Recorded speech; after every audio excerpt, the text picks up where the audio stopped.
All right, let's get it. Welcome into Philadelphia Eagles Now by Chat Sports. I'm Chase Sr. Today's show is sponsored by RexMD, the #1 leader in men's telehealth. We'll tell you more about what RexMD has to offer. We'll put that link in the comment section and in the description of this video. It's rexmd.com/chat. As for what we're talking about on today's show, according to reports, Howie Roseman spent Monday looking for some defensive back help. So could a big move be on the way to bolster this Philadelphia Eagles secondary? We're going to take a look at all of that and also dissect some secondary trade targets for the Eagles. So could a trade be coming? Let's start there. According to some reports from the Philadelphia Inquirer, other outlets, Howie Roseman and the Birds spent Monday looking into secondary help, canvassing the market, seeing what players are out there, seeing what would it take for the Eagles to fortify that unit on the back end, which right now is very, very injured. And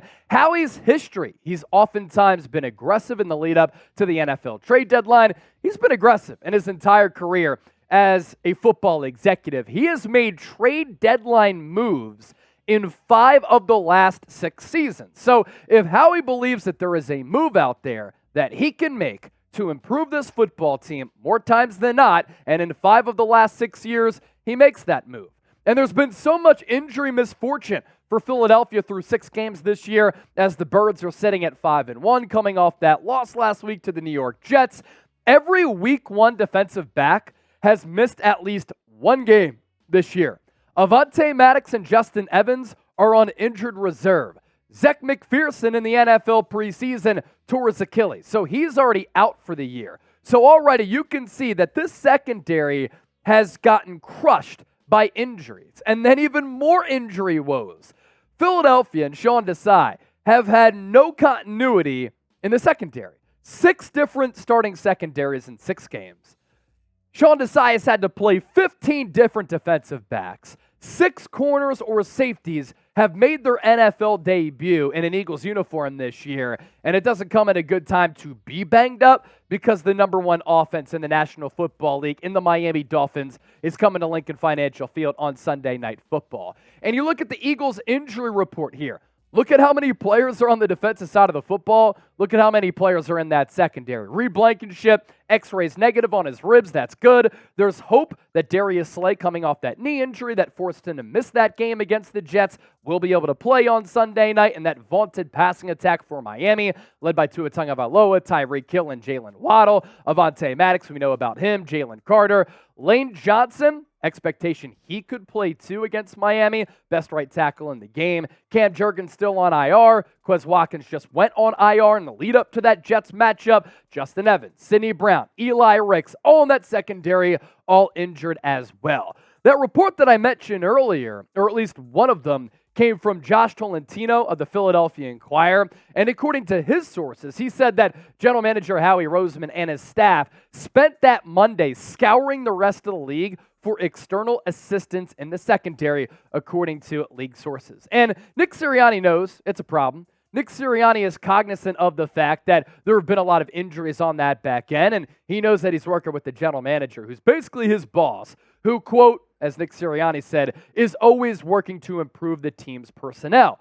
Good news could be on the way on the injury front, though, in that secondary. There is hope that Darius Slay, coming off that knee injury, as well as Sidney Brown, who has missed the last 2 games with that hamstring injury, could both return this week. Now, before we continue to keep it moving on today's show, make sure you subscribe to the channel. And this is why you subscribe, because whenever the Eagles make a move, we'll break it down here on the program. We are approaching 58,000 subscribers. So if you want daily shows on the Eagles that are all insightful, informative, and entertaining, allowing you to learn about the game of football, learn about the Eagles and the rest of the NFL, this is your go-to spot. Coming up next here on the show, we're going to talk about those secondary trade targets that Philadelphia can trade for to really improve their Super Bowl chances. And we're going to talk about some cornerbacks as well as some safeties. First, though, I mentioned off the top of the program today that Eagles Now is sponsored by RexMD, the #1 leader in men's telehealth. You can see for yourself at rexmd.com/chat. Same treatments, free consultation, and fastest delivery. We've gotten so much great feedback from those of you who have hit that link for RexMD to see what that deal has to offer because, fellas, sometimes you lack confidence in the bedroom, and sometimes you wish you could have a more fulfilling sex life. Well, you're not alone. That's why we're excited to tell you about RexMD, the online source for men's wellness. RexMD offers an easy and discreet way to get the medication you need for ED without having to visit a doctor's office. With only a few clicks, you can have your medication delivered straight to your door and at a fraction of the cost of traditional pharmacies. RexMD's team of licensed physicians will work with you to find the right treatment plan, and their medication is made right here in the USA. So if you're ready to take control of your sex life and say goodbye to ED, head on over to rexmd.com/chat and start your consultation today. Take advantage of the best deal they've ever offered and get up to 95% off with RexMD, as well as a free gift with our exclusive link. That's rexmd.com/chat. We're going to put that link in the comment section and in the description of this video. It's up to 95% off and a free gift at rexmd.com/chat. We appreciate them for sponsoring today's show. So without further ado, want to talk about some of these secondary trade targets for Philadelphia. But despite the Eagles' injuries, I actually think that the Eagles have played solid on the defensive side of the football. And that's why I think the arrow is still pointing up for this football team, even after that loss to the New York Jets. Because if they get healthy, when they get healthy, and if they make some moves, I think this team is a team to be reckoned with in the NFC and across the entire NFL. It starts with a big test on Sunday night against Miami, of course. But you look at how both sides of the ball are faring for Philadelphia offensively, despite their struggles, number 5 in points per game. And then you look at the defense.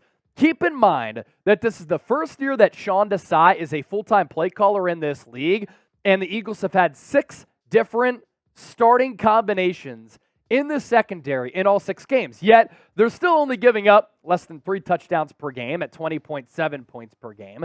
They're number 9 in yards allowed, number 11 in yards per play. Red zone numbers can get a little bit better, and they're giving up those 2.5 touchdowns per game, which ranks number 19th in the NFL. So if you get a little bit healthier and you bring in a stud cornerback, we're talking about a weakness turned into a strength, and hopefully those defensive numbers for the Eagles do increase. I do think it's an offensive league, and I think that the Eagles' wins and losses at the end of the day will come down to how the offense is faring.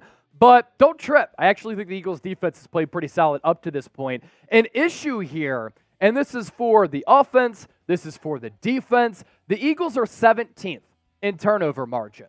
So offensively, they're turning the ball over a ton, especially as compared to last year. And defensively, they're forcing some turnovers, but because the offense is turning the football over so often and so much, they're middle of the pack in turnover margin. Last year, that skewed toward Philadelphia in a positive way. Those secondary trade targets. Let's first begin with Jeremy Chinn, who's a nickel corner, slot corner, safety hybrid of the Carolina Panthers. According to Cam Marino, who's an NFL insider, he took to Twitter to report this last week that with belief that the Carolina Panthers will look to sell at the trade deadline, Philadelphia Eagles are expected to inquire about the availability of Panthers safety Jeremy Chinn. This is a player who a lot of fans wanted the Eagles to draft a few years ago as he's in the final year of his rookie contract out of Southern Illinois. And this year, in 6 games, he has 1 pass breakup, 1 sack, 2 tackles for loss, and 1 quarterback hit. I think a reason why Carolina might move on, final year of his contract, they are also winless up to this point, most recently losing to the Miami Dolphins, the same team coming to South Philly on Sunday night. And if they're going to sell, this is a good player to sell with that could get you back some good value.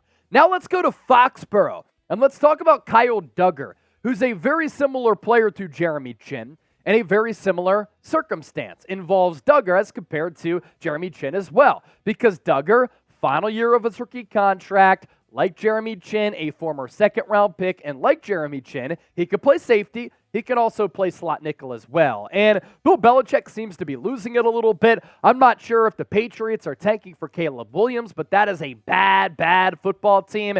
And if they don't think that they're going to re-sign their former second-round pick, in Kyle Duggar, are they going to look to trade him away if they start this little bit of a rebuilding phase? And Duggar is a player who is solid. I like his versatility. I like his game. I like his toughness. And he checks out pretty well with the Pro Football Focus grades. Overall grade of 71.5. Run defense grade of 84.2, so he can play and play well in the box. 69.3 on the pass rush. I don't really care about that. In coverage, 61, so he could struggle a little bit. League average, according to PFF, is 70, but 61 isn't like horrendous. And then he has 2 pass breakups as well. Probably the best cornerback on this list that we're going to talk about is Jaylon Johnson of the Chicago Bears.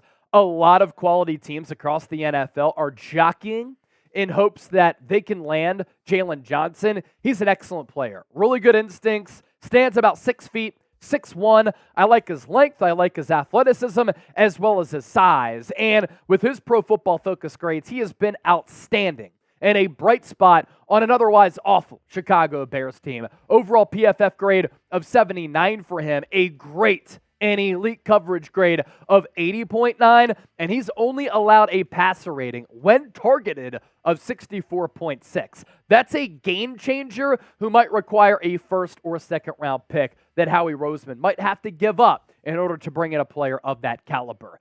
Kareem Jackson is a player that I really like. He's been in the league for a long time. He's a veteran. We did talk about Justin Simmons, the other safety for the Denver Broncos last week. That video is up on the channel if you want to look at that.